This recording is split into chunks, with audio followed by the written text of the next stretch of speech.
Hello students, welcome back to my channel. कैसे हो आप सब? उम्मीद करती हूँ बेटा सभी अच्छे होंगे और अपना ख्याल भी रख रहे होंगे। तो बेटा जो आज का हमारा टॉपिक है वो क्या है? बकासन। ठीक है, और दूसरा नाम क्या है इसका? Crane posture. तो चलिए बेटा इसके बारे में जानते हैं। ओके, तो बेटा बका क्या होता है या फिर बक बोल सकते हो। तो संस्कृत में ये वर्ड जो है इसका मीनिंग क्रेन होता है। ठीक है, ये क्या है बेटा? एक पक्षी है। ठीक है, the final posture in this आसन इमिटेट ए क्रेन। ठीक है, तो उसकी भांति ये दिखता है। ठीक है, hence it is called the bakasana, इसलिए इसका नाम क्या पड़ गया? बकासन। ठीक है, तो उसकी कुछ ना कुछ इस तरीके की इमेज होती है। उसकी जो हेड होता है वो आगे की तरफ होता है और पीछे से भी वो इस तरीके से उठा हुआ होता है, और हैंड जो लेग की तरह इस तरीके से उसके पैर होते हैं। ठीक है, जो आपके हैंड है उस तरीके से उसके लेग होते हैं। ओके, तो इसको करना कैसे है बेटा? तो स्क्वैट ऑन द फ्लोर। तो आपको क्या करना है बेटा? पहले जैसे स्क्वैट मतलब कि उकड़ू बैठ जाना है। ठीक है, पैरों के सहारे से, जैसे ये है इसमें दिखाया गया है, इस तरीके से आपको अच्छे कंफर्टेबल पोजीशन से। ये तो थोड़ा एक स्टेप आगे चला गया है। पहले आप जैसे उकड़ू बैठते हैं, उकड़वा भी बोल देते हैं। ठीक है, तो इस तरीके से बैठ जाना है। फिर आपको क्या करना है? थोड़ा सा आगे की तरफ झुकना है, उठना है और थोड़ा ऊपर। ठीक है, place the hand flat on the floor in front of the fit. तो बेटा आपको क्या करना है? जो आपके हैंड्स हैं उनको फ्लैट फ्रंट में फिट के इस तरीके से रखना है। ठीक है, ऐसे रख ली, और क्या करना है? With the fingers pointing forward, और आपकी जो फिंगर्स होंगी वो आगे की तरफ पॉइंट आउट करेंगी। ऐसा क्यों बोला है? क्योंकि कुछ में आपकी जो फिंगर्स होती है वो अंदर की साइड पॉइंट आउट करती है, इस साइड पर। ठीक है, तो आपको इसमें फॉरवर्ड करनी है। फिर क्या करना है? Keep the elbow slightly bent. ठीक है, जो आपकी एल्बो होगी बेटा उसको थोड़ा सा बेंट करना है इस तरीके से। ठीक है, और फिर क्या करना है? Pressing the arms raise the feet with bent knees. ठीक है, फिर आपको नीज को क्या करना है? बेंट करना है, जैसे यहाँ पर दिखाया गया है। 1 मिनट, ये अलग अलग पेजेस पर हो गए तो प्रॉब्लम हो रही है समझाने में।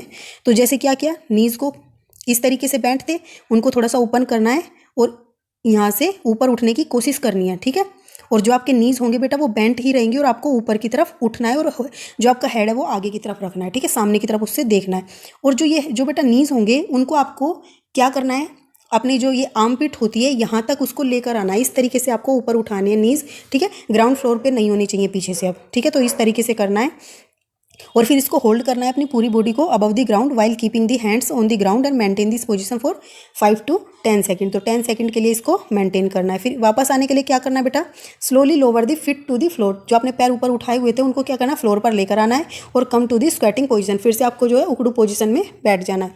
ठीक है, तो इस तरीके से तो ये परफॉर्म करना है। जब आप इसको परफॉर्म करोगे तो आपको समझ आ जाएगा। ठीक है, स्प्रेड द फिंगर वेल। तो अपनी जो उंगलियां हैं उनको अच्छे से फैलाना है। Keep the chest forward and look in front of the final position. ठीक है, तो जो धड़ है बेटा उसको क्या करना है? फॉरवर्ड आगे की तरफ रखना है, और लुक मतलब सामने की तरफ ही देखना है फाइनल पोजीशन में भी, जैसा पीछे वाले थर्ड वाले में दिखाया गया था। ठीक है, contract the abdominal muscles while lifting the body. फिर कॉन्ट्रैक्ट करना है एब्डोमिनल मसल्स को जब आप क्या करोगे? अपनी बॉडी को लिफ्ट करोगे ऊपर की तरफ। ठीक है, support weight of the body on the hands. ठीक है, और जो आपका वेट होगा पूरी बॉडी का वो किस पर होगा बेटा? हैंड्स पर होगा इस टाइम। ठीक है, avoid the exerting pressure on the elbow with the raised foot लोग। ठीक है, तो बेटा जैसा इसमें दिखाया गया है, यहाँ पर जो आपके जो नीज हैं उनको क्या करना चाहिए? अपर साइड है जो आर्म्स की या आर्मपिट है यहाँ तक टच करनी चाहिए, लेकिन इसका नीज का सहारा नहीं लेना है इनको। ठीक है, अपने ही उस पर होना चाहिए इनको, किसी के सहारे से इनको ऊपर नहीं जाना, या किसी तरीके का एल्बो पर ये कोई फोर्स वगैरह पुश ना लगाएं। ठीक है, do not make haste in balancing the body, और कोई जल्दबाजी ना दिखाएं, बैलेंस होने में थोड़ा टाइम लगेगा। ठीक है, अब बेनिफिट्स क्या है बेटा इसके और लिमिटेशंस क्या हैं?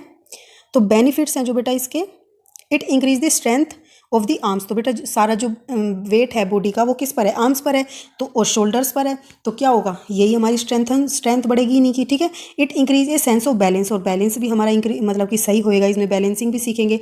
It tone the abdominal muscles, और ये क्या करेगा? एब्डोमिनल मसल्स को क्या करेगा? टोन अप करेगा। ठीक है, it provide adequate supply of the blood to the hand, shoulder और चेस्ट। ठीक है, तो इन तीनों में क्या करता है? ब्लड की सप्लाई को अच्छा करता है। ठीक है, अब लिमिटेशन क्या है बेटा इसकी? The person with the high blood pressure, heart disease, cerebral thrombosis, ठीक है, शुड नॉट प्रैक्टिस दिस आसन। अब ये क्या है सेरेब्रल थ्रोम्बोसिस? ये तो आपको पता है सारी।